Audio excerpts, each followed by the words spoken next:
Hello again from my front porch. I am here in Orlando, Florida, actually at the ATD International Conference and Expo. You can see some of the banner stuff there behind us. But I am here with, well, apparently my relative. So, actually, you know, if we did stretch the genealogy back, there might actually be a connection somewhere. Brother from another mother? Yeah, or a very distant past ancestral mother. But I am here with David Smith. Hey, Paul. Hi. How you doing? Paul Smith. And David is first of all, he's a really great guy. I want you first to introduce yourself about who you are, what you do, what your company is, and then we're going to get into the real reason we're here to chat.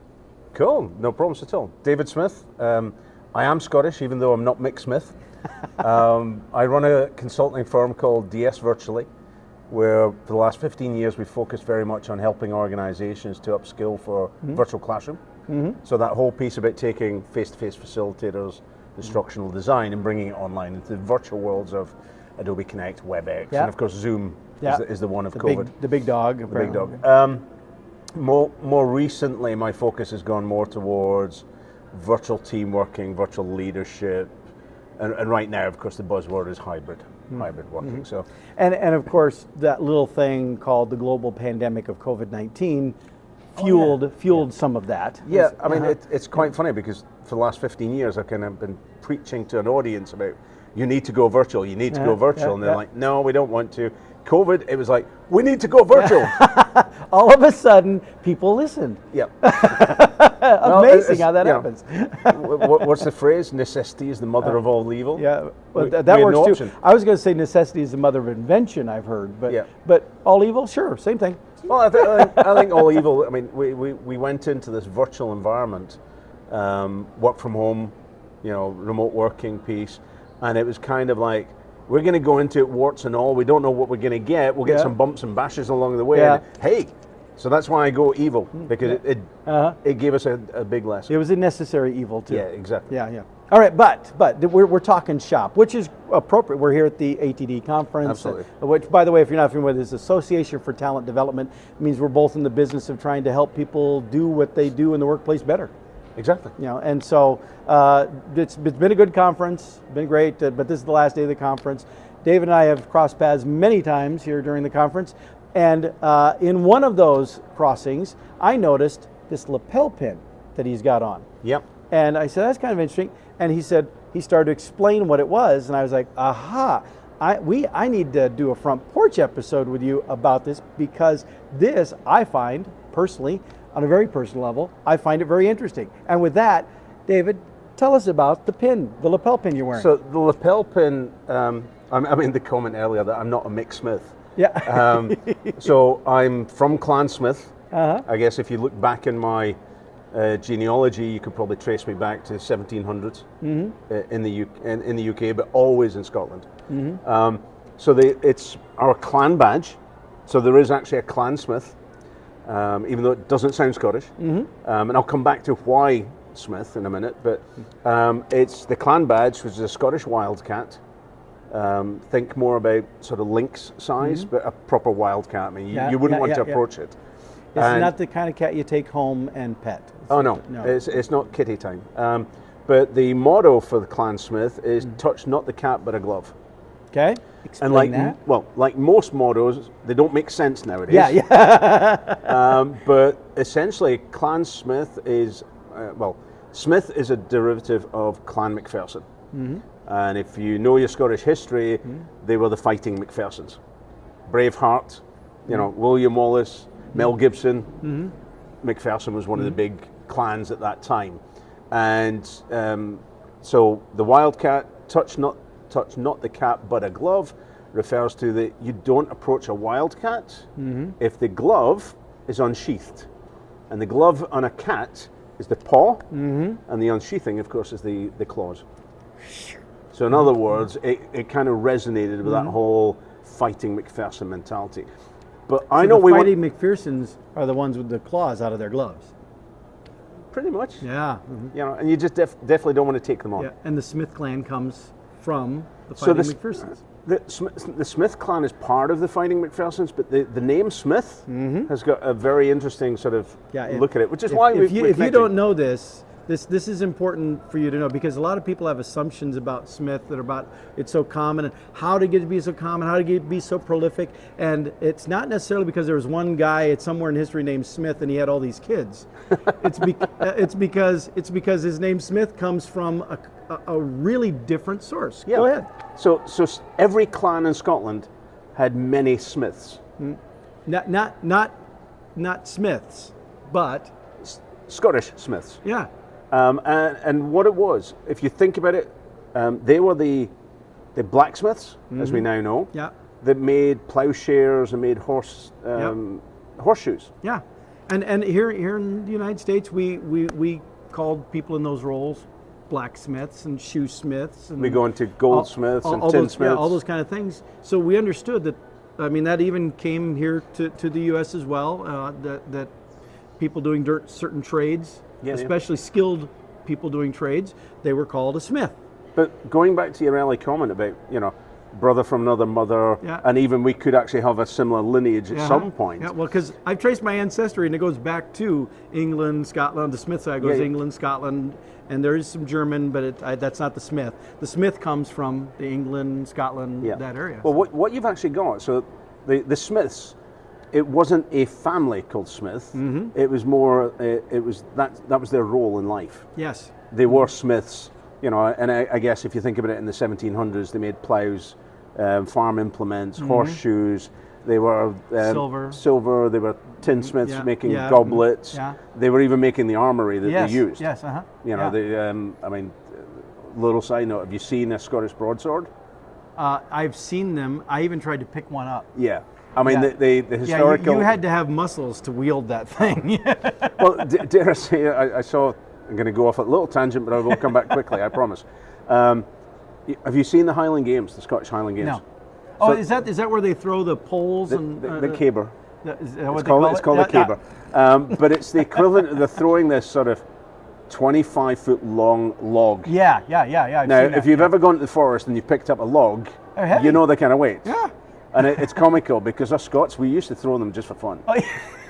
So interesting fun. Hey, look! I found this big log. Let's throw it. Every game come from somewhere. But when you think about Smith, and I've done quite a lot of delving into it, and it's absolutely fascinating because, yes, you get this whole conversation about, well, I'm Smith and you're Smith, and hang on, did my dad have a bike? Yeah. That kind of mentality. But it's down to, if you look back in history, the clan Smiths and the Smiths that were actually part of every clan, so even if they were McPherson, even if they were McDougall and Bell and all the rest of it, they would have had Smiths themselves. Yeah, because they'd have had a blacksmith traveling with them, exactly. and tinsmith, whatever else. Yeah. But then, as the world grew, we had in the 1700s with the New World. Yeah. People would migrate from the UK into different parts of the world. Yeah. It was almost like we were taking over. Yeah. And if you look at it, and you just need to look at the world over. That there's cities like Aberdeen's my hometown. Yeah. But there's Aberdeen in different countries. And when you look at the name Smith, and there's a couple of different versions of it, because there's very much the Scottish ancestry, Smith, but there's then the anglicised version, which is Smith, which is also Smythe. With the Y and the E and the N. S-M-Y-T-H and S-M-Y-T-H-E. Yeah. But what's actually transpired is our name, our common name of Smith, from memory, the UK, the US, Canada, Australia, New Zealand is the number one name in that country. Yeah. And if you think about the whole sense of people moving around the planet and populating and breeding and having children, that's why it's... Well, it's the number one name, not only because of quantity, but because it just clearly is the best name. So. It is. And I mean, until earlier this week, I've never had somebody ask me to spell my name. Really? Correct. I have. I've told you. You told me that. Especially on the phone where you're talking. Now, I would like to think it's because they have just the default setting. They ask everybody to spell their name to make sure you get it right. But when I'm talking to somebody and ordering something and they say, "What's your name?" Paul Smith. Could you spell that? Really? Really? Yeah. But it's. I mean, the only thing that I get with my name is that you sound Scottish, but Smith's not Scottish. But Really? now you know differently. Well, and I appreciate you taking time to explain it very much, David. Hey, no problem. So much fun. I know some of this, but I didn't know all of the stuff that you were sharing. I also, one other thing that I learned, it has nothing to do with Smith, but we were talking about kilts, and we were talking about the piece that's the strap, the fabric that can be the strap, that plate. can go up. The plate, that's what it's called. Naively, I thought, well, sometimes you just wear that because it's like an extra, it's like a suspender to hold your kilt up. Apparently, that's not the case. Apparently, that plate has its own significance. So, apologies. It's a plaid, P-L-A-I-D. Oh, plaid. Plaid. And you're right, it's got a significance. It's got a huge significance to the clans. Because, as you can imagine, and, you know, Braveheart was historically inaccurate. Yeah, well, because Tartan didn't exist at that point. Yeah. But it looks cool on screen. Absolutely. Mel Gibson wouldn't have looked good in jeans. But the whole symbolism of the plaid, as it's worn traditionally, is to signify the clan chief. Oh, so it was a sign. It was a status, a sign of authority. And naturally, what's happened over the decades and years is that everything's been kind of mushed up a little bit, and people are now wearing the plaid. I mean, I've got a full outfit, and I've got a plaid, and it's partly because it looks cool. It was always the clan chief wore it. So in the more formal setting where you're going to clan meetings, you dare not wear the plaid if you're not the clan chief. There's a kind of level of etiquette there that's the line to cross. Now, what about, because with the formal dress thing, like especially if someone gets knighted, you know, but then there's the dark blazer, the dark jacket, and there can be insignia ranks on the jacket. It's not insignia ranks. There's a number of different versions of the attire depending on the occasion. I mean, the one that you recognize and you're talking about with the black is actually called the Prince Charlie jacket. Okay. There's different versions of it, not different versions of it, there's different versions of jackets and formality in terms of do you have the waistcoat or not. You know, and it originally stemmed out of, you know, as the wearing of kilts and tartans and everything was coming, they added and embellished effectively what it was. But what you regarded as the insignia or the ranking is not, it's just a decorative piece. Oh, okay. But I mean, black tie events, my default is I'll go to the kilt every time. No, well, I don't blame you.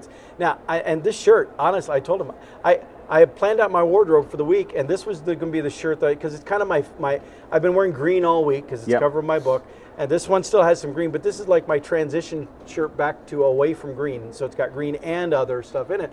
It just so happens that it also is kind of a tartan. Yeah. Well, we've been trying to do this video for the last 2 days, 3 days. Yeah.